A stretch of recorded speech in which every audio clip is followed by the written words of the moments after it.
I'd like to call this meeting of the Town of Boothbay Board of Selectmen to order. First thing on the agenda this evening is the Pledge of Allegiance. I pledge allegiance to the flag of the United States of America and to the republic for which it stands, one nation, under God, indivisible, with liberty and justice for all.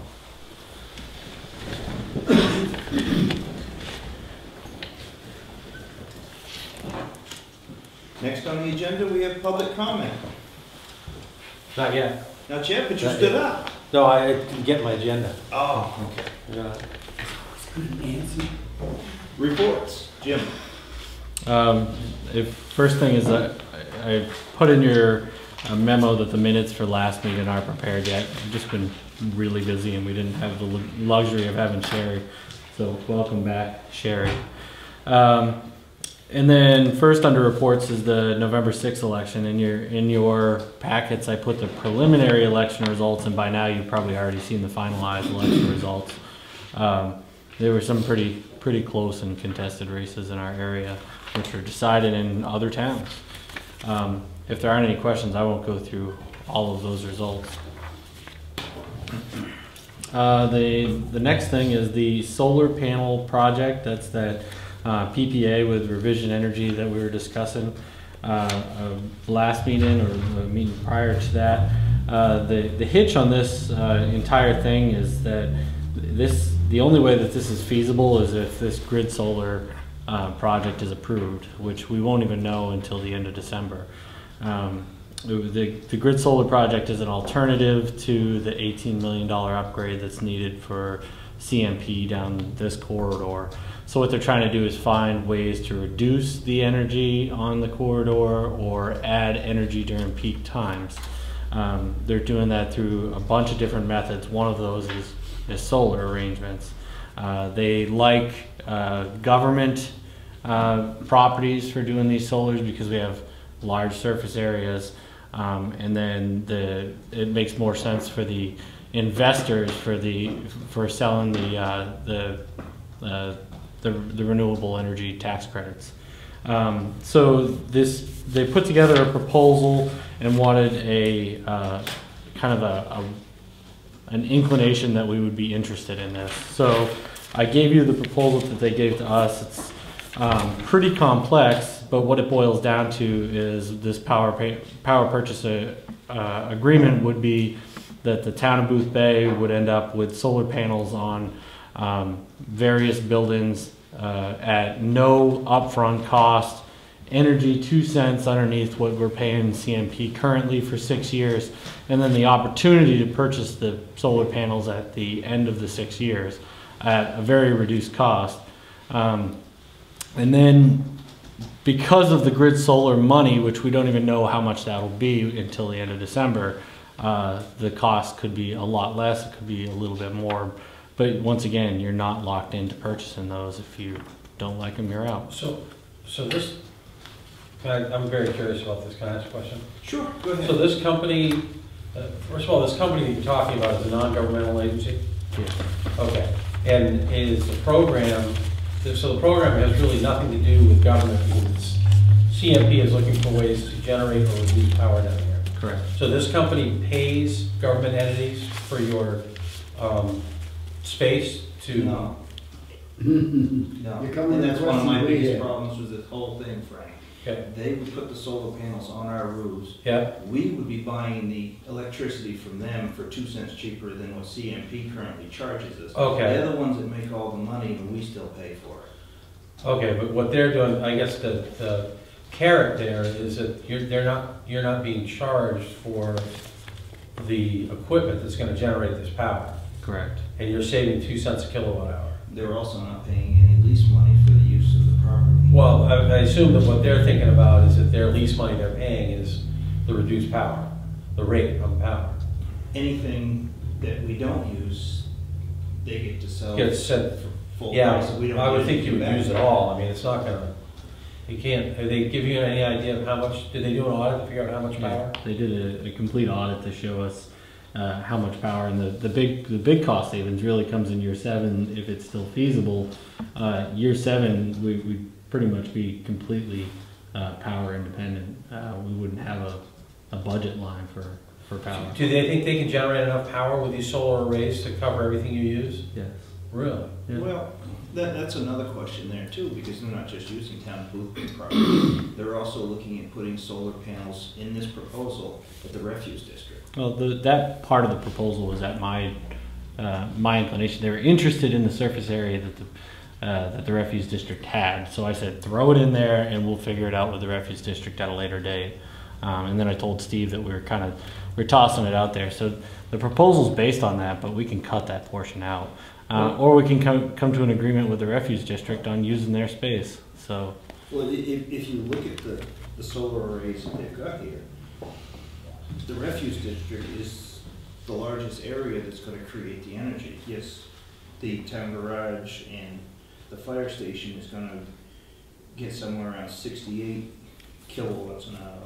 The refuse district is at 49, just for that one section. We've got two sections, so we're only going to get around 68, so a third of that's going to come from the refuse district. So in order for this to work, they're going to have to be a player. well, no, not necessarily, because they're piecing together. We're not the only participant in the grid solar application. We're a very small participant in the grid solar application. And then another part of the grid solar application that's peculiarly different than solar power is that usually you're looking for south facing solar panels. They're looking for more westerly facing, because the peak hours during the summer when they want to bump up the energy is in the afternoon, which is not completely south and more westerly facing. So actually, if we were to just go out on our own and put these solar panels in, we probably would find out that they wouldn't make a lot of sense, because they wouldn't be optimal energy producers. But you mentioned that year 7, that would be the year that we'd see the most benefit from the plan. After 6 years, we can buy the equipment off. So then we own the equipment, we're responsible for the maintenance and all that.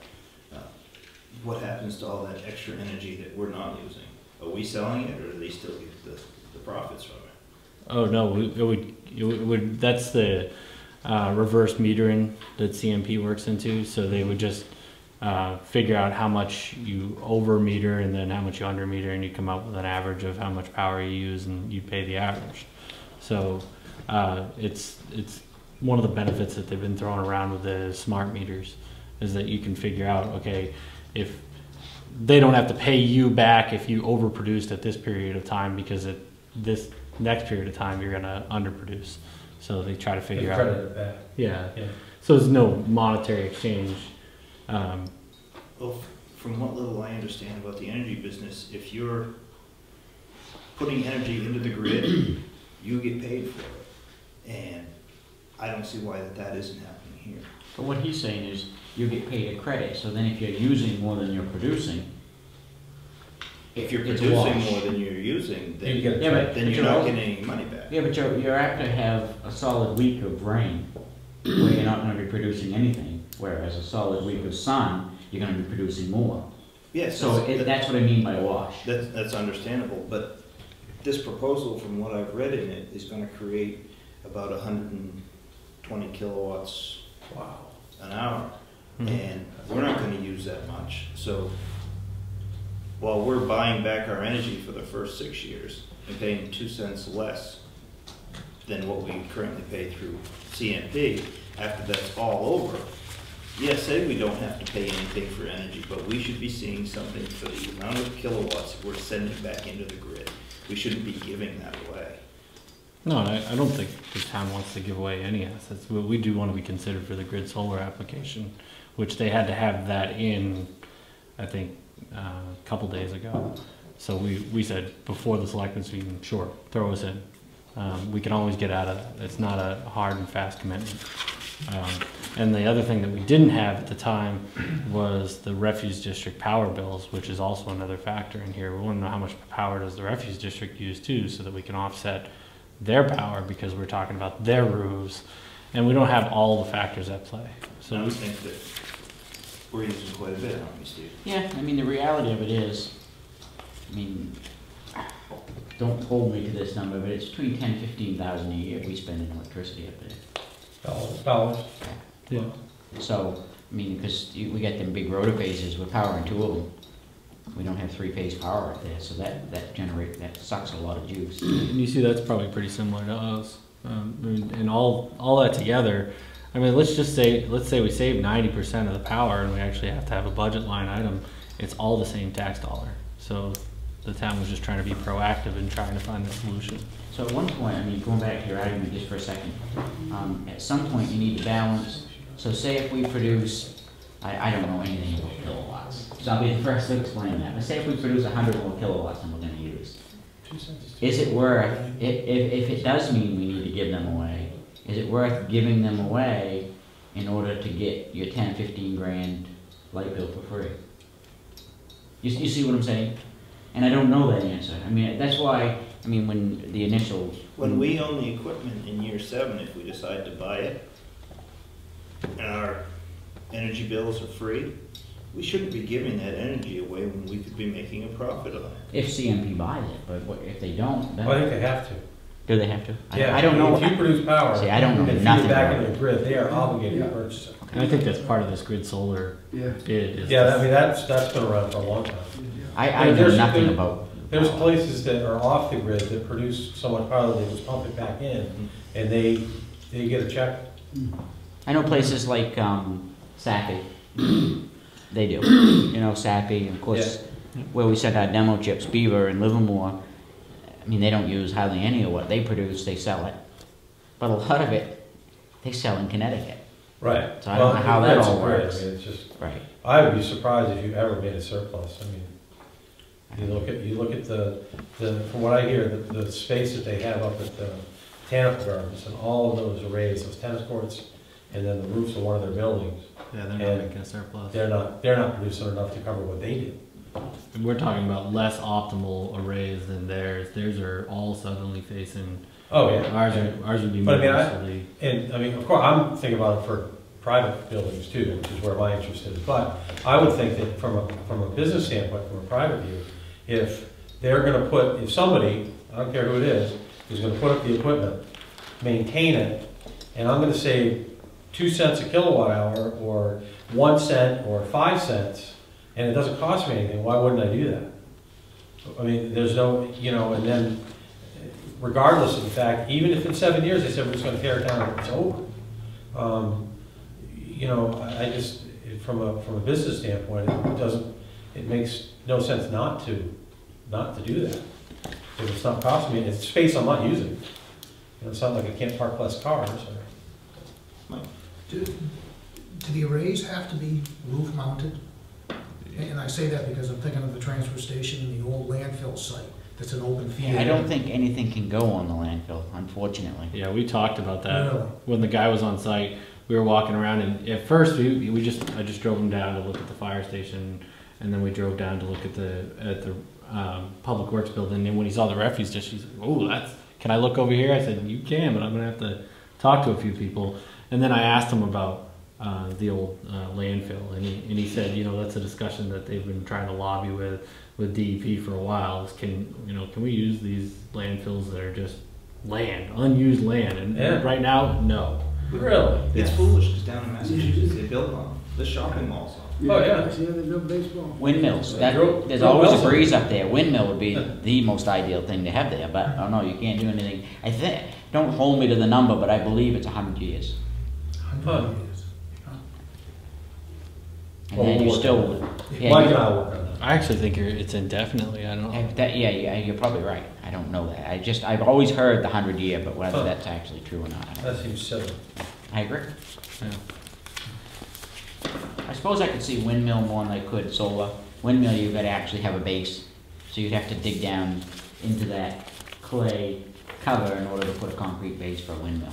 Yeah. Whereas the solar panels, And it's laying on top. yeah. So you know if this is, it's only for, they're only going at, I mean, I don't know why CMP or this other company would care, but as far as you know, they're only going after business, government or quasi-government agencies like the Refuse District. Yeah, some nonprofits. I know they're really interested in the YMCA because they have they had until November to put together a package. So who puts the package together? Grid Solar. Okay, so they negotiate with these people that have spaces. Yeah, and in our case, we talked to Grid Solar representative, and he gave us like 3 or 4 contacts to talk to about AC generators, and we knocked on a couple of those doors, and none of them worked out except for the solar power. We were trying to get free AC units, but it didn't work out. That we just don't participate in the size that they were interested in. This company that gave us this proposal isn't CMP. No, It's Revision Energy. CMP created the need, I think. And Revision Energy, all they did was say, okay, this is what I could do with this company, and gives it to Grid Solar, and Grid Solar takes that portion and puts it in their application. They compile them all together, they send them to PUC and say, okay, here's our alternate plan, what he said. You know, and we won't know that answer until the end of December. So, but I didn't want the Board of Selectmen to continue to be uninformed about something that we kind of said, yeah, sure, we're interested. Mike? For what it's worth, we had a consultant up in the industrial park, local person, Mike Mayhew, and he wasn't here, was he? No. As part of this? He was talking to myself and a number of the business owners up there, very similar program, about, you know, looking at lighting, light fixtures, looking at solar panels, looking at different ways to reduce energy costs. And that, I thought he said, was initiated by CMP, and in many cases there would be rebates through CMP, I believe. Yeah, I think that's something. Yeah, That's something different. The name of the program eludes me, but I've participated in it before, when you replace your light bulbs out with more efficient light bulbs and efficiency rating programs. We probably would have gone local with Mayhew, but he doesn't. The big thing that Revision does that he doesn't do is they're mostly investors, and they make their money really by selling the tax credits. And the local guys didn't do that. And we said, so if we were interested in this, but Grid Solar says no, how do we pursue this? And he actually recommended Mayhew. He said he'd probably be better for you as a local. Don't get me wrong, I'm not saying that solar isn't a good fit for the town. Yeah. Just looking at the You're looking things at that the they cash. gave us. Yeah. Yeah. I just think that once, I mean, who knows if it ever got approved? If it went to the point of getting approved, that's when it's worth looking deeper into it with your concerns. I mean, I think we're stupid not to look.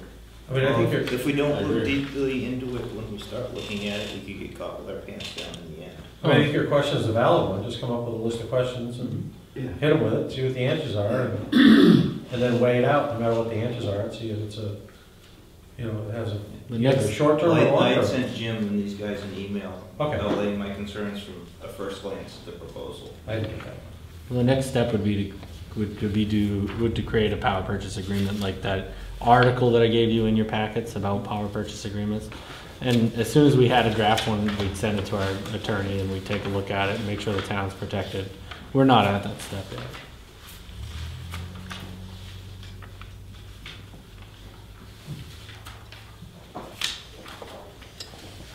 Any more questions on the solar panel project?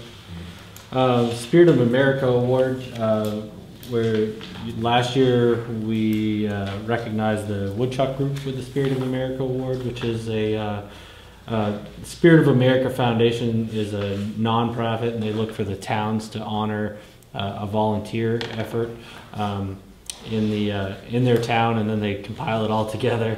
And usually have the governor recognizes the Spirit of America Award recipients. So I put this in front of you guys to start thinking about who we had recognized for volunteer efforts this year. I'm not saying a word. I'm not touching that. But my grin said it all, Viva. Oh, yeah. I know exactly who we should give it to. The St. Andrews Task Force volunteers. Those people are putting in endless hours, and I'm not including myself in that by any means, but those people are in this office working on different things as well as working from home to try to come up with a solution. And I think that they ought to be recognized just for all of their hard work. I agree. The only reason why I didn't put the references in there, I thought you'd get there without a little shove from me, and I'm not a volunteer. I think it's a great idea. Yeah. I was smiling sarcastically. Let me put together a Don't smirk. Let me put together a resolution for the board to look at and consider. Mr. Flaherty actually gave me a call last night about this, and I said it was going to be on our agenda for this evening. Oh, okay, great. The next thing that I guess I'm feeling out the board, and first of all, this meeting was supposed to be really short, and then I threw on a whole bunch of things that needed to be addressed.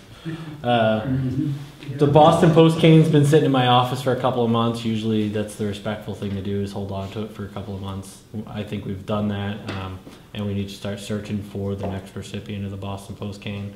So I would welcome anybody's help in pointing out the oldest resident of the town of Boothbay. And it's okay if they reside in Boothbay Harbor and elderly, but they're, that happens a lot. So St. Andrews. yeah, that happens. I know that the Boston Post cane recipient in my previous town was in Farmington. Well, she needed that kind of care. So How do you find?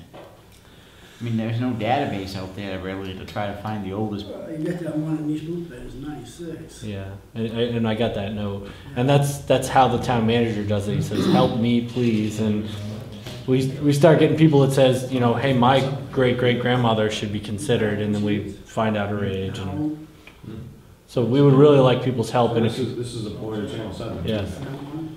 So if you're watching Channel 7 and you have a family member that resides in Boothbay that's is up there in age and you want to be considered, let me know. We'll figure out who is the oldest resident of the town of Boothbay and make sure that they're awarded with a Boston Post cane. That's the one I know. Anybody else?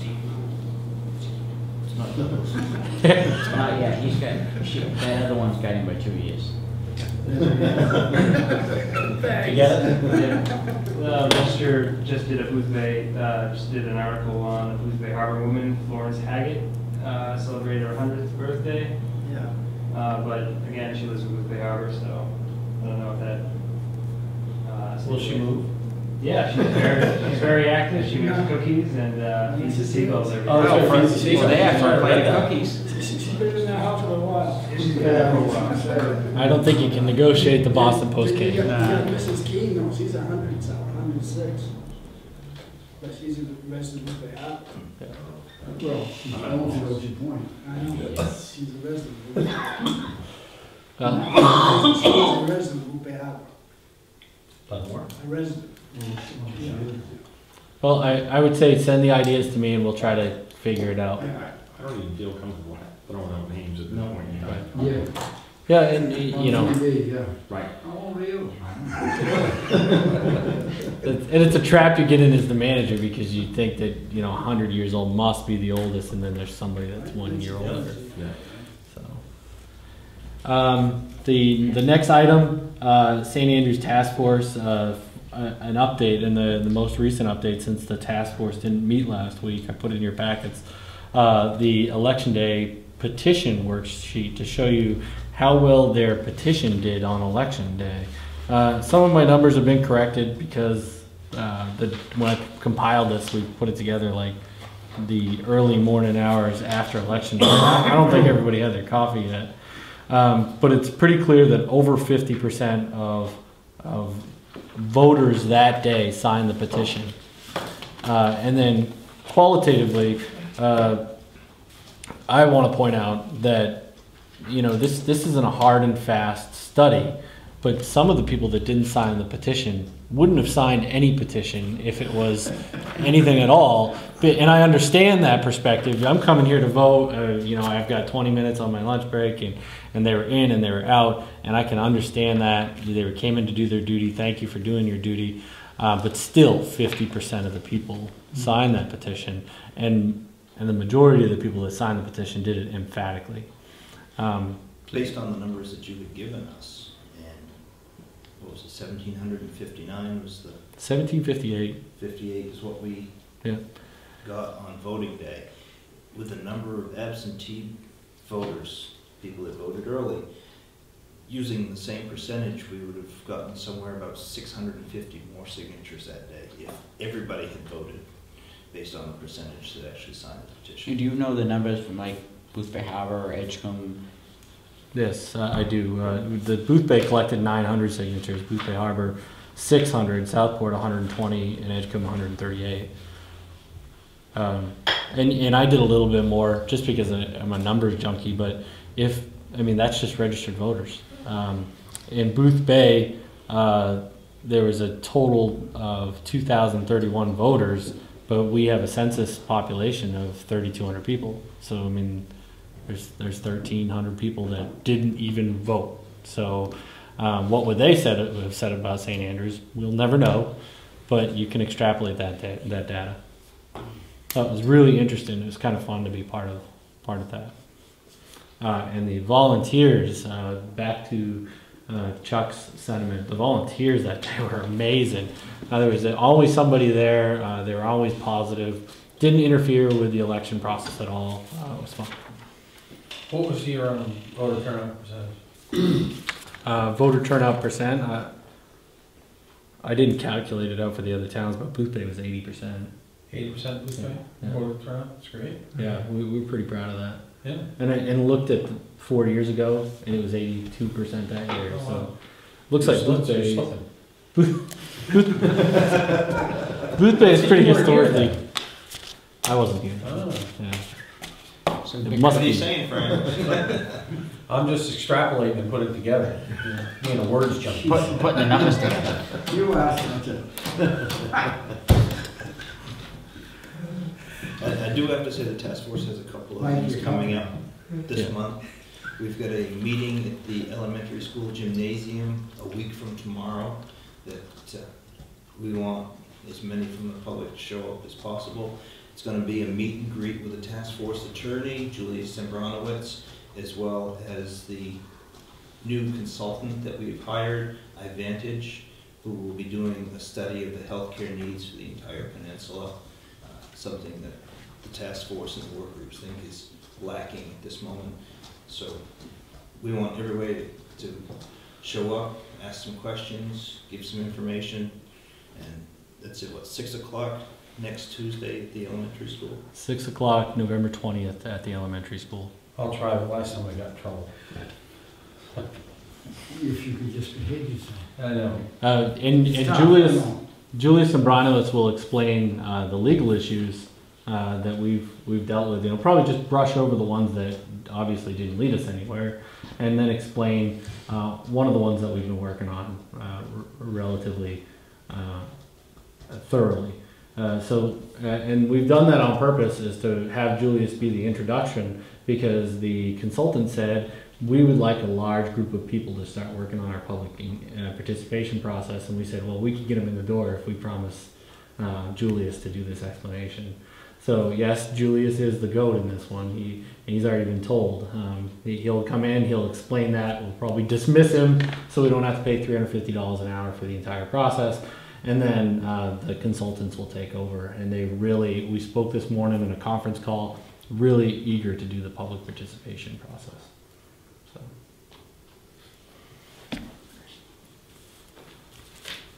So. Any further questions on the St. Andrews Task Force? The Board of Appeals meeting, the second half of the Board of Appeals meeting happened last Thursday, and I'm to report on that, but I think that you all probably understand what happened. The Board of Appeals voted 3-2 to uphold the code enforcement officer's notice of violation on David Stimson.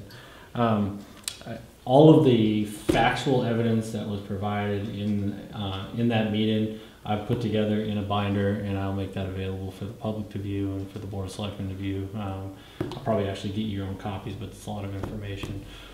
So let me know if you're not interested and you just won't thumb through it. And then the other thing, and no offense to Ryan, but I was disappointed in the article in the Register that explained exactly what happened, because it was very slanted. And what happened was a very thorough process of law. Law was pointed out that there was an enforcement need. Enforcement was done. Enforcement was appealed. The appeal went through a process. The process was upheld. Facts, testimonies were all done, and the people that do that process upheld that process. It was found to be clearly the right thing to do. Whether there was some parts of the ordinance that should be looked at, that's different. And I don't think that's been represented to the people. So the people that watch Channel 7 and read the Register will make that video available for everybody to see. The entire 7 hours of work that the Board of Appeals put into making that decision that isn't reflected in that article in the Register. I don't think that the decision the Board of Appeals made was decisive in suddenly ruling, and I think that the point of view for the board, the point of view of the town of Boothbay was very clear, and there wasn't anything conflicted. Can I make one point? What I meant with the ruling being decisive was that the case had drawn out for more than a year, and it seemed decisive that in 7 hours there was a ruling made. That's all I wanted to make as my clarification on that. Yeah. I understand that you have to report something to the people, and I know the people want to see that government has done something wrong. But in this case, I think the government has done something right. They gave an appeal process fair and equitably. At one point, I think I read in the Register that Mr. Kelly was I don't know, elated or something, or laughed to himself. And you know what? I can understand if he was, where he was villainized for having an opinion which was not in popular belief in the town, and was proven to be right on complaining about his neighbor. I can see where he was a little elated. And that statement was omitted because that was a mistake on my part. That was based purely on observation, where I should have gotten a follow-up comment from him to corroborate with that. And I acknowledge that mistake, and I called him to apologize today about that. But that's more just an issue between he and I. However, when it comes to an appeals ruling like that, a lot of times you can't put every single argument and every single statement that's made in the paper. It just takes way too much print. You have to boil it down and make it concise. And that's kind of what I was trying to do. I didn't want to make it as text heavy on the case, but more on the emotions of the people that were involved in the case. I understand. So. And you have your platform, and then I get mine. Right. So that's Can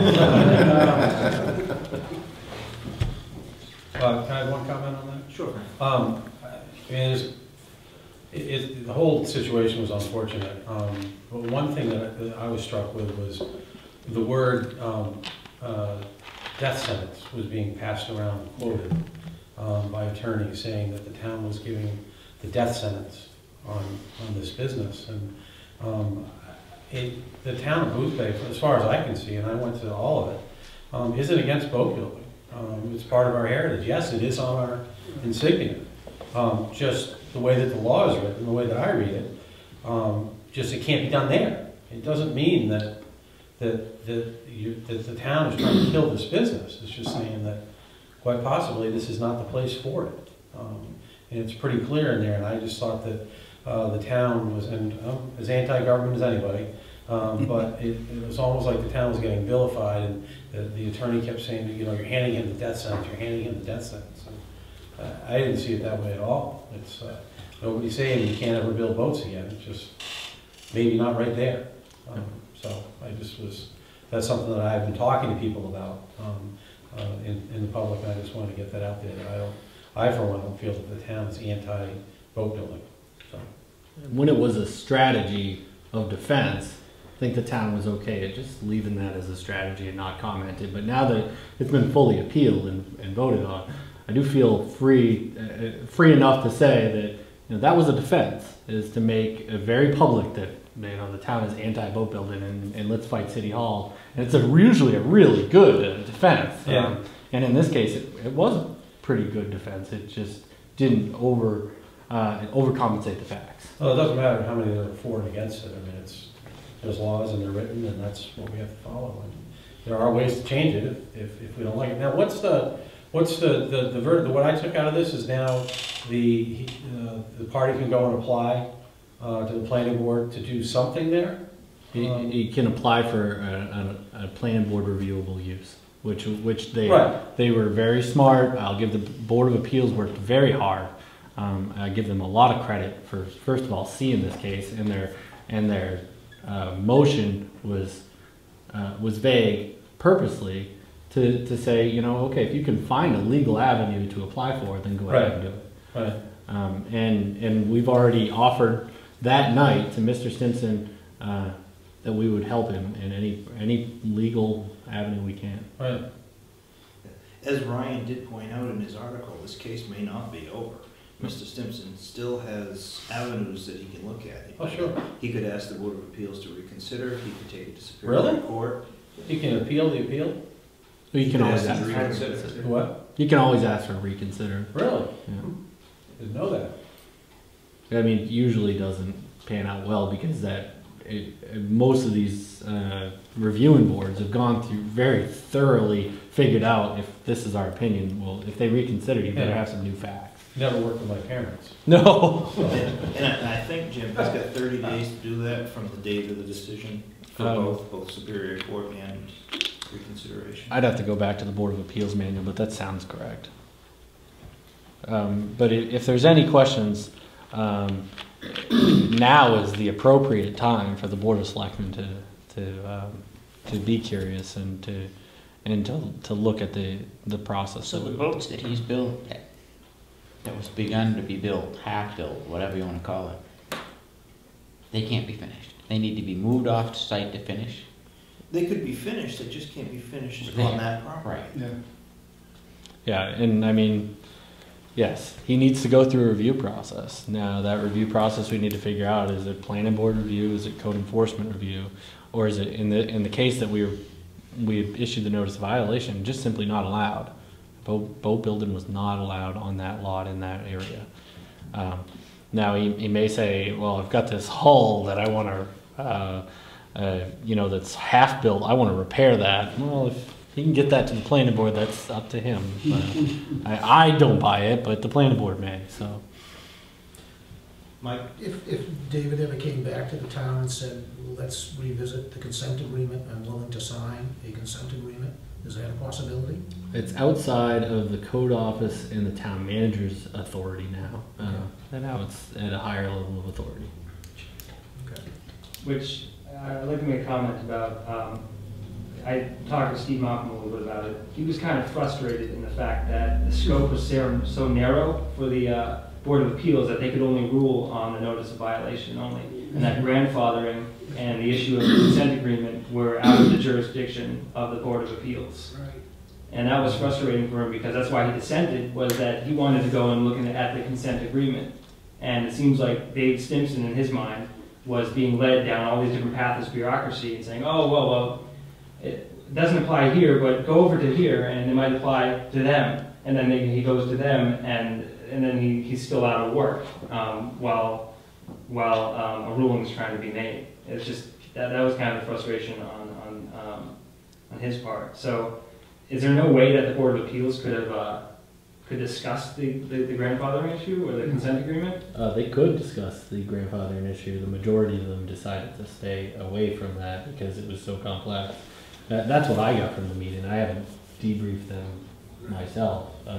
But because the grandfathering issue was so complex, they decided they couldn't have a majority actually come to a conclusion on it, so they left it alone. So now you can go to the planning board and discuss grandfathering and the permitting process and everything that's kind of been discussed, that should have been discussed about a year ago. He could make that case, but the town's already given him an opinion that at the code enforcement office level that we don't agree Right. that he's grandfathered, and that would be evidence before the planning board.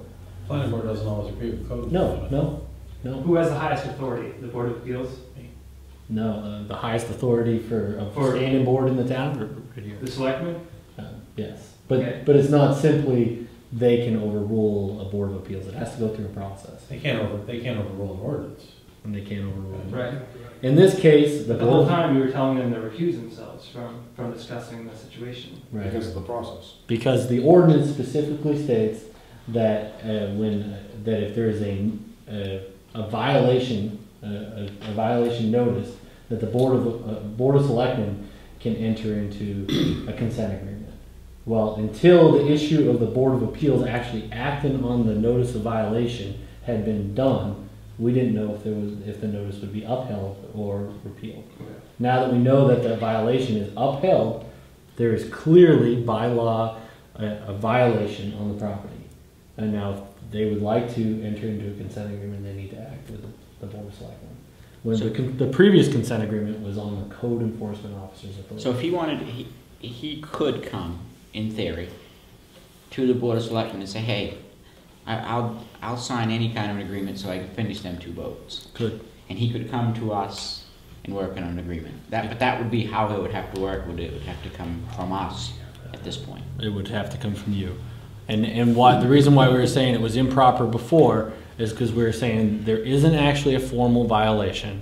We're talking about holding off a formal violation through a consent agreement. So at that point in time, you would have been weighing on the code enforcement officer's authority, which would have been improper. Yeah, I understand your thought process, Steve. No, I'm And just asking the question. I'm not gonna argue the facts, but how could we enter into a consent agreement to allow him to build those boats if not only has the code office said that that isn't allowed there, but now the Board of Appeals has upheld the notice of violation saying that it wasn't. I don't disagree with you. I was just curious to the fact of if he wanted to try to float a consent agreement, where would he go? That's what I was trying to get clarified, that it would have to come to us. Yeah, and I would say that you would take amongst yourself and say we want to make a point man and maybe a sub point man and work out a consent agreement to bring back to the board, so you don't have to publicly sit out here and hash out a consent agreement. Mike? When I brought that statement up, I was referring to the original consent agreement that said, yes, you can finish your boat. After you finish this boat, no more boats can be built on that site. That's what I was referring to. And aside from a couple of other bits of information, when I met with David 6 weeks ago at my shop, and we discussed the land options and a place to go to finish his boat, and my offer is still available to him if he wants to come to the industrial park, number one. Number two, at that same discussion that we had, he already has 2 other sites located to relocate that boat to finish it. So it's not like he didn't have a place to go to continue the project. That's been on the table for 6 weeks or more. I felt uncomfortable discussing the consent agreement when it was on the code enforcement officer's authority and prior to the Board of Appeals. But I can tell you that the phrase that we're hung up on is simply the fact that the code enforcement recognized that this is a violation. We won't act on it until you have the time to finish your boat, but after that we have to act on it. And Mr. Stimson, I respect his different of opinion, but didn't believe that there was a violation, so wouldn't sign the consent. So, I mean, that's a pretty big gap. And we were talking about, we were just tossing around a couple of words. There's a pretty big gap in the consent agreement. Well, I think the reason Mr. Malcolm voted the way he did was because he didn't like the black and white of it. And when you do a fact finding, you're only allowed to decide on one certain thing. That aspect of it was black and white. The problem is very complex. But the decision they had to make was kind of black and white. Well, the question that was put before the appeals board was, is this violation correct? And they're there to answer that question. It's like going to court. It's like going to court for a speeding ticket and saying, "Oh, hey, while I'm here, I want to discuss my dog at large." Oh yeah. They're not there to talk about that. But Steve seemed to have a problem with the black and white of exactly what they did because there was so much more involved than just their decision on the notice of violation. No doubt the discussion. I mean, it should be had, but I don't think that was the place for it. Right, me either. I don't think it was, all the stuff that went on, I don't think it was right. No. I think they did a great job. And then a couple of messages that I think the Board of Selectmen needs to be very aware of, that the Board of Appeals made very clear, is they did not like the way code enforcement acted in the beginning of the process. We feel like we've corrected those issues, but we're definitely on notice. Town of Boothbay didn't properly point Mr. Stetson in the right direction. Was it Well, that was- illegal? Previous code enforcement Oh, yes. officer. Well, we don't get to, in our professions, you know, we get to take our predecessors' flaws. Oh, you should own it, but I mean, still. Yeah, so what I'm just pointing out to the Board of Selectmen is they did not like that. They felt that that was inappropriate and that wasn't handled correctly, and we feel like we fixed those things. They also think that the review of the ordinance is necessary, but we're already working on that.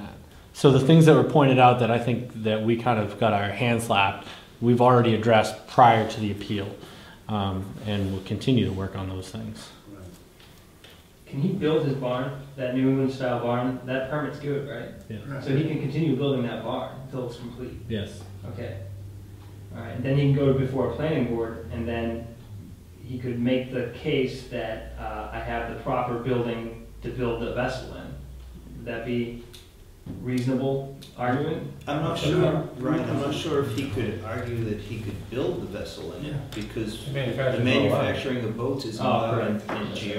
Okay. Yeah, right, so he's, The use and the building permit But- are two separate entities. He could resume repair, he could get a permit at the planning board to resume his repairing Apply business, for it. as long as he's not manufacturing boats. Under the current ordinance, the repair of boats is allowed in general residential. The building of boats. So he could apply for a permit to do boat repair in the new building. And that's the point that the town always made, is that if you go through that scrutiny of an application process and the abutter and the public notice, then all of that stuff makes sense, but that was missing from here. So that was why, you know, that added to the fact that not only is there a perceived violation, but also the process has been completely sidestepped.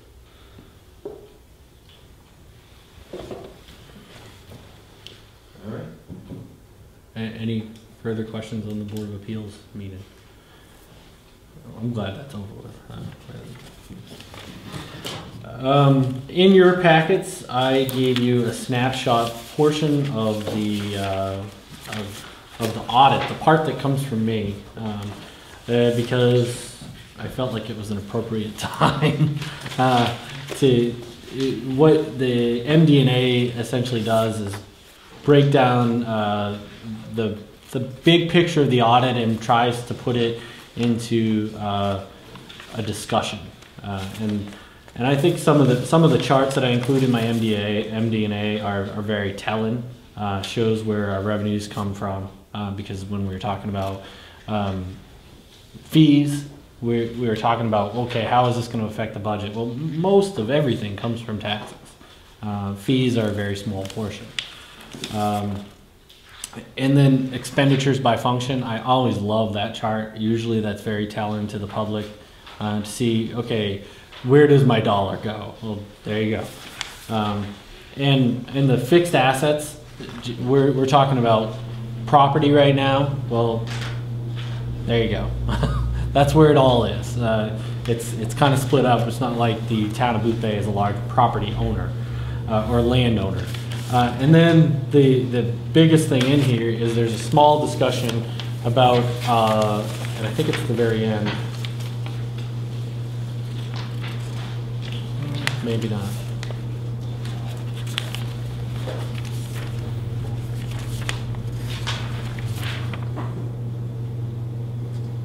I promise it's in here, about the undesignated fund, and the value of keeping a healthy undesignated fund, which is something you'll have to address in new business today.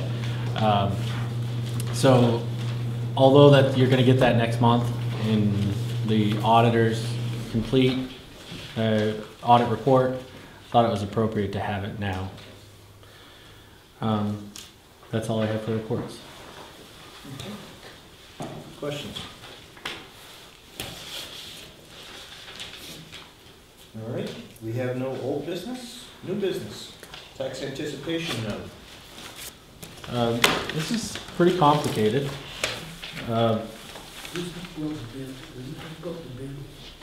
It doesn't have to go out to bid. it doesn't have to go out to bid? No, we're not. We always used to put out the bids. For TIF? No. Huh? For tan. Tan, okay. Yeah, and we could put this out to bid. What we would desire is a local bank that can meet our financial needs. And truthfully, it's going to end up being like 3 banks. It's going to be probably 3 banks locally, and we already have a good relationship with the first, and we plan on going out to bid with with our banking process in the future. Right now, we'd like to save that time and just go through the first, since we're already using them for our banking locally. But that's a decision you guys can make. Well, if you look at the bond bank, you're not allowed to pay it off sooner, are you? With the bond bank, but we don't want a bond. Right, that's what I'm saying. No, what's the advantage of it? This is a tax anticipation note is, and I keep saying this, is similar to a home equity line of credit. So we're asking for $515,000 worth of money, which if we don't use any of that, we don't pay interest on any of that. But part of the pieces of paper that I gave you in your packets, and I think I gave you an early rendition of this too, so you might have 2. There's a cash flow statement for the fiscal period. And you'll see the important one is in December. December, our cash flow suffers and we actually go into a deficit. Now, whether we'll actually realize that deficit because maybe we'll get more revenues in that month than expected, happens all the time. But we're preemptively trying to avoid a deficit and withholding a payment to any of the organizations that we owe money to. So what I'm proposing, and we've already done all the math and figured out that we're legally allowed to borrow up to this much amount of money through the IRS. Tax anticipation notes used to be pretty common in Boothbay. Yeah, I know, we haven't done that, what, 22 years? And I agree. I am vehemently opposed. I'm not sure it's been that long, Douglas. 'Cause Oh, yeah. it was just after John got here that he stopped the cans. So that's only 10, 12 years, yeah. I think it's been, you sure? That's what I'm thinking. I think Maybe his predecessor liked cans. I can't remember, but, you know. I hate TANs. I hate cans, too. don't like borrowing money or paying interest on money that we already have. It doesn't make any sense. But with the undesignated fund in the position that it is, we're forced to look at it. Bless you. And I think we will fix this issue in less than a year. We won't be talking about a TAN next year. But No, that was the idea of going to the 2-stage paying property taxes, so we wouldn't have to do this. So, But then overspending the undesignated fund puts you back in that situation. Yes, we never should let it get down that low. I agree. And I'm working right now on a policy for the undesignated fund so it maintains a healthy level, which is something that our auditor is going to point out in December that we should have. so how did we get by last year? Honestly, how did we get by last year? We withheld a couple of payments that were supposed to go out. I think we held the school payment for an extra couple of weeks, and this payment and that payment. And truthfully, that may work this year, but it's scary close. You don't have to pay on that money unless you borrow it. Correct. What is it? Just kind of like a overdraft, so to It's like a speak, home on your equity checking account. account? It's like a home equity account. Well, So if you borrow if on you don't it, use it, you don't pay on Okay. it. right. You just have the ability to just draw on the Okay. equity that you have. It truthfully is going to cost us more to have Jensen, Baird, Gardner, and Henry draw up the tax anticipation note paperwork than it will to pay off the tax anticipation note. Without trying to complicate the whole process, where does the monies that we pay in interest, what line does those come out of? We would probably take those out of contingency or legal funds. Both of them kind of make sense where we're kind of legally obligated to make payments that we may not have money at the time. So I think we can find that within the budget. How much would the interest be? Let me just I know the first is 1.6%. 1.6%. Oh, I didn't see that. Yeah. Yeah, but, Did so, you do your homework? Did you read it? I guess no, I just picked it up tonight. Well, that's your fault. Oh, And there's a couple of things. he's been so busy. Yeah, I know. There's a couple of things that you need to act on tonight if you want to do this. So, first is that post-issuance compliance policy. So you're setting a policy for this TAN, that this is how it can be used. It gives some authority to the treasurer to actually go to the bank and sign this. And then the order, which we don't ordinarily do as formally as this. We did this with the water district when we did the order for the question. Well, it's the same thing, is where you're formally ordering that we do this TAN, which is a requirement for our lawyer to do the bond counsel. And then I need a bunch of signatures. So I pointed out in July or August when we started having, when we did the commitment and we started talking with the auditor that a TAN may be necessary. I was hoping that we'd get by without it. And like I said, we may very well not need any of it. I mean, We gotta have it covered. we'll still pay for Ron Epstein to draw this up, but it's safer. Trust me, a lot safer to have this in your pocket than to get to a point where you can't make a school payment and the school's I wouldn't want Eileen coming up every day, No. sitting in your office. So what do you need for motion? we could take this in order. She did over it. Thank you, Raleigh, anticipation, you know, nothing over it. Yeah, so these are all of the formal documents that you guys will need to sign. I get to sign some of them.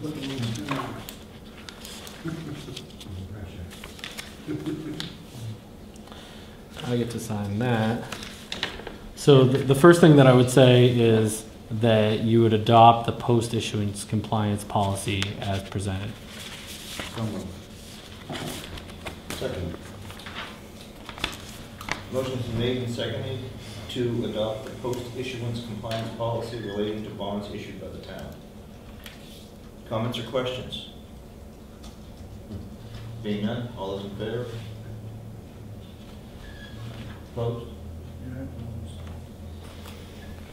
That is, we can use that as the original. I'll give you You the know, I copy. wouldn't want to pack up this thing too, if we pay this, you know, twice a year for taxes, so we wouldn't have to do it, so. But, okay, I don't disagree with that, Douglas. You know, maybe 15 years ago you were right, but the reality of it is, if we don't do this, we won't be able to pay our bills. Well, we screwed up somewhere, didn't we? Yes, we did. Sure did. I think. But does that make it so we don't pay our bills? Doesn't make it go away. Exactly. So being opposed, I'm opposed to paying Boothbay's bills. What else? Sure, your prerogative. It is what it is. He's not opposed to paying the bills, he's just opposed to the situation. That's right. I was hoping that we'd address the TAN after the auditor came here, but that didn't work. The second, and I'm taking these in the order that they're in front of me. The Town of Boothbay order of the Board of Selectmen authorizing the tax anticipation borrowing. How do you expect me to sign it if I voted against it? Because you saw that the majority of the board Because we voted for it, so you sign it. He doesn't have to. He Voted can. for you. See America way, I but don't have to, Yeah. I really don't have to. I will, just make you guys happy.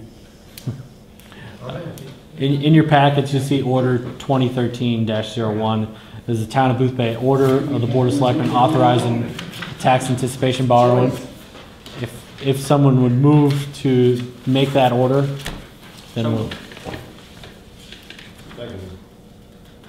Motion's been made and seconded to sign the Town of Boothbay orders of Board of Selectmen authorizing tax anticipation borrowing. Comments or questions? The only comment for me is I hope this is the only one that we have to do. Amen. And I don't want to see us in this situation again next year. I agree. All those in favor? Opposed? And then if I can solicit one more one more motion from the board. The formal tax anticipation note, let's just actually have the board vote to sign the formal tax anticipation note and give authority to the chairman to sign as appropriate, as advised by legal counsel.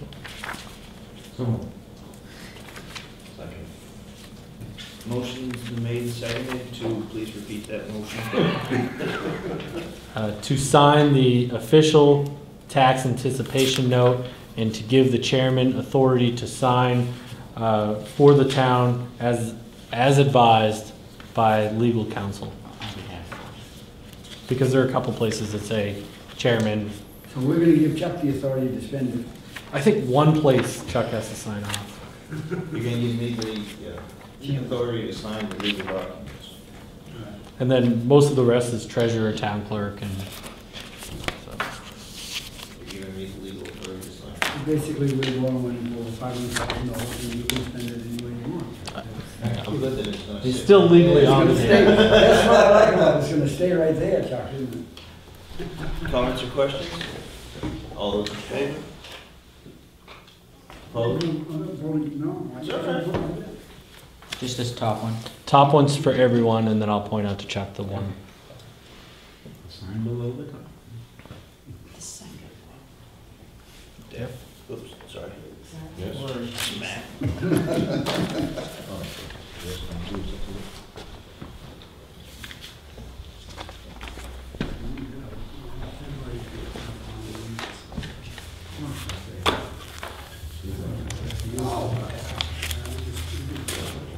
What do you pay? I'm gonna take that off. Actually, I didn't accidentally mean to do it, man. I told Dave it was fine. You will do it. And I'll grab Chuck's signature as we do warrants for that last one. It's only one, and then we'll get this sent to Ron Epstein immediately, and we'll be back in the good graces of all of our vendors. Do you have him send you a corrective letter? No, I didn't.